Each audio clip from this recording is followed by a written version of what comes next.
Hello ninth class student, this is Mac Khurana with a new video on motion.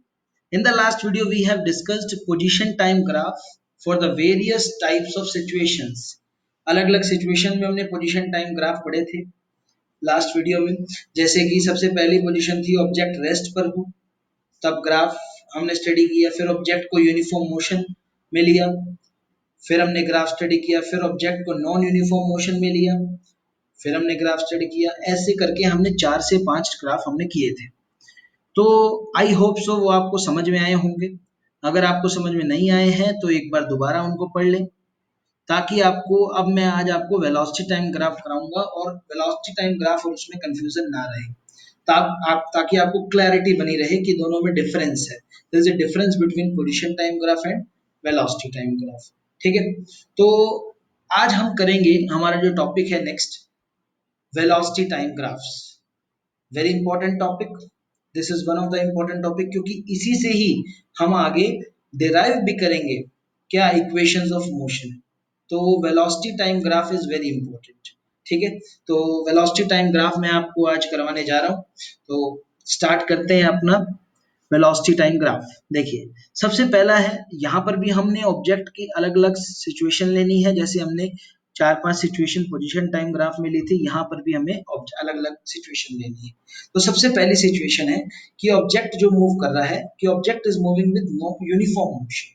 Uniform motion का मतलब आप जानते हैं, uniform motion का मतलब यूनिफॉर्म वेलोसिटी, वेलोसिटी कांस्टेंट हो। अगर ऑब्जेक्ट एक कांस्टेंट वेलोसिटी से चल रहा है, तो अब हमें वेलोसिटी और टाइम के बीच में ग्राफ बनाना है। देखो, एक एक्सिस पर हमें वेलोसिटी ले रखी है, वाई एक्सिस पर, और एक्स एक्सिस पर क्या ले रखा है, टाइम। लास्ट वीडियो में हमने पोजीशन टाइम ग्राफ में हमने यहाँ पोजीशन ली थी और यहाँ पर टाइम लिया था, लेकिन यहाँ पर हम वेलोसिटी और टाइम लेंगे। ठीक है, object is moving with uniform motion, uniform motion से ऑब्जेक्ट चल रहा है।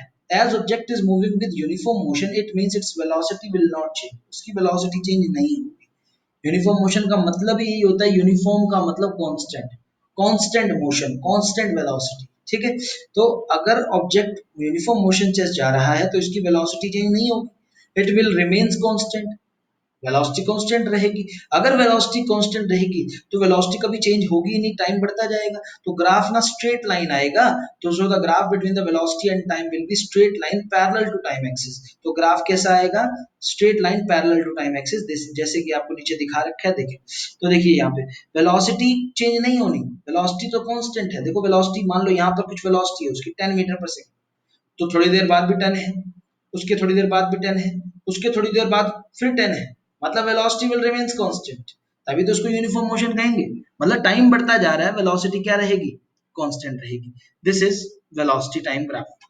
इसके बाद आ जाता है, ये पहली सिचुएशन थी कि ऑब्जेक्ट यूनिफॉर्म मोशन से चल रहा हूँ। मैं आपको दोबारा डिक्टेट कर देता हूँ कि ऑब्जेक्ट जब यूनिफॉर्म मोशन से जाएगा तो इसका मतलब है उसकी वेलोसिटी चेंज नहीं होगी, वो कांस्टेंट रहेगी। वेलोसिटी को चेंज नहीं करना, टाइम तो बढ़ता ही जाएगा। टाइम बढ़ रहा है, वेलोसिटी चेंज नहीं हो रही, तो ग्राफ स्ट्रेट लाइन आएगा parallel to time axis. This is graph between velocity and time for the object is in uniform motion. Second जो हमारा ग्राफ है, that is object is moving with uniform acceleration. Object कैसे move कर रहा है, uniform acceleration के साथ। Uniform acceleration का मतलब भी हमने स्टडी किया हुआ है कि अगर ऑब्जेक्ट मूविंग यूनिफॉर्म एक्सेलरेशन से चेंज मूव कर रहा है, इसका मतलब वो अपनी वेलोसिटी को चेंज कर रहा है इक्वल अमाउंट से, in equal interval of time. Equal interval of time में वो इक्वल अमाउंट से अपनी वेलोसिटी को क्या कर रहा है, चेंज कर रहा है। तभी तो वो यूनिफॉर्म एक्सेलरेशन है। यूनिफॉर्म एक्सेलरेशन का मतलब क्या है, कि वो अपनी वेलोसिटी को चेंज करे इक्वल अमाउंट में, इक्वल इंटरवल ऑफ टाइम में। मतलब इसका एग्जांपल मैं आपको बताता हूँ कि मान लो कोई ऑब्जेक्ट पहले 0 से स्टार्ट हुआ, पहले 2 सेकंड में उसकी स्पीड 5 मीटर पर सेकंड बढ़ गई। फिर उसने 2 सेकंड के बाद देखा 5 मीटर से पर सेकंड और बढ़ गई। फिर 2 सेकंड के बाद 5 5 मीटर पर सेकंड और बढ़ गई।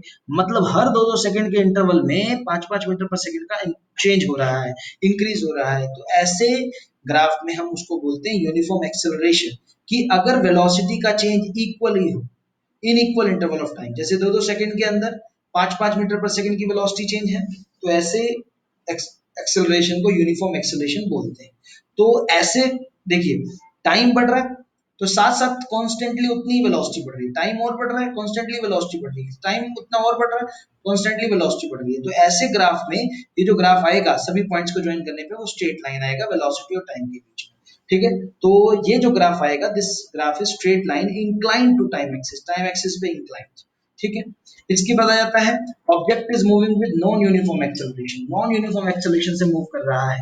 As object is moving with non uniform acceleration, इसका मतलब ये है कि उसकी जो वेलोसिटी है is changing by unequal amount. देखो उल्टा होता है, जैसे पिछले में वेलोसिटी इक्वल अमाउंट से चेंज हो रही थी in equal interval of time, लेकिन इसमें velocity unequal interval of amount में चेंज हो रही है in equal interval of time. जैसे कि पहले 2 सेकंड में 5 का चेंज आया, अगले 2 सेकंड में 10 का चेंज आया, उससे अगले 2 सेकंड में 8 का चेंज आया।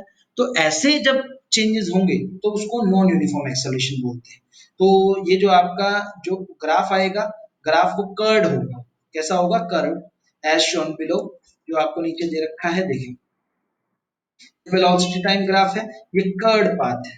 ठीक है। तो ये कोई भी कर्ड पाथ, इसकी जगह कोई आप ऐसा भी बना सकते हो कि ऐसे कर्ड जाए। ठीक है। तो मतलब कर्ड पाथ होना चाहिए, दिस इज इंपॉर्टेंट कि आपका कर्ड पोर्शन हो। ठीक है। जब कर्ड पोर्शन आएगा तभी हम उसको बोलेंगे this is non uniform acceleration graph. तो वेलोसिटी टाइम ग्राफ और नॉन यूनिफॉर्म एक्सेलरेशन कैसा आएगा? कर्ड, कोई भी कर्ड पोर्शन हमको velocity time graph non uniform motion acceleration का दिखाएगा। ठीक है। तो मैं आपको दोबारा इसको रिवाइज करवा रहा हूँ, इस टॉपिक को देखें।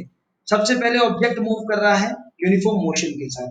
ऑब्जेक्ट यूनिफॉर्म मोशन से मूव करता है तो उसकी वेलोसिटी चेंज नहीं होगी, तो टाइम बढ़ता जाएगा, तो स्ट्रेट लाइन रहेगा parallel to time axis. Object uniform acceleration से जा रहा है तो वेलोसिटी बढ़ती जाएगी टाइम के साथ साथ।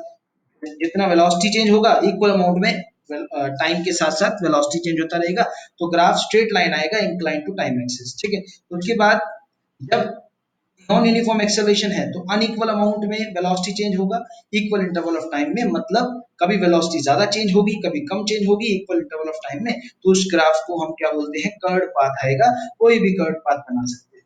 ठीक है। लेकिन इसमें एक बात मैं आपको इस लास्ट पार्ट में एक बात बता देता हूं कि आपको पता होना चाहिए कि ये ग्राफ ना ऐसे जाके ऐसे वापस नहीं आएगा। ये ग्राफ ऐसे नहीं आ सकता, उल्टा नहीं आ सकता। ये मतलब ये ग्राफ ऐसे जा रहा है, ऐसे जाने के बाद ये नहीं कि आप ऐसे मोड़ दोगे तो वो रॉन्ग हो जाएगा, क्योंकि इधर आने का मतलब टाइम डिक्रीज करना। टाइम कभी डिक्रीज नहीं होता, टाइम तो हमेशा बढ़ता जाता है ना, टाइम किसी के लिए रुकता है? नहीं रुकता। तो यहां से यहां तक गया, तो ये यूं चला जाए, आगे बढ़ना चाहिए, टाइम तो बढ़ना ही चाहिए। मतलब ये नहीं है कि आप टाइम इसको ऐसे ले आएंगे या ऐसे कांस्टेंट कर देंगे, टाइम कांस्टेंट भी नहीं हो सकता। ठीक है। तो ये थोड़ा सा प्रिकॉशन रखना है, कोई भी कर्व पाथ बनाने में ये ध्यान रखना है आपको कि टाइम को डिक्रीज नहीं कराना है, टाइम को नेगेटिव नहीं लेना है, कभी भी नेगेटिव टाइम नहीं होता है। ठीक है। तो this is about velocity time graphs. तो इस वीडियो में हमने इतना ही किया है, वेलोसिटी टाइम ग्राफ किए हैं। नेक्स्ट वीडियो में हम और चीजें करेंगे, इक्वेशंस ऑफ मोशन भी स्टडी करेंगे। तो thanks a lot, do watch my videos, like my videos, and share my videos, and subscribe my channel. Thanks a lot.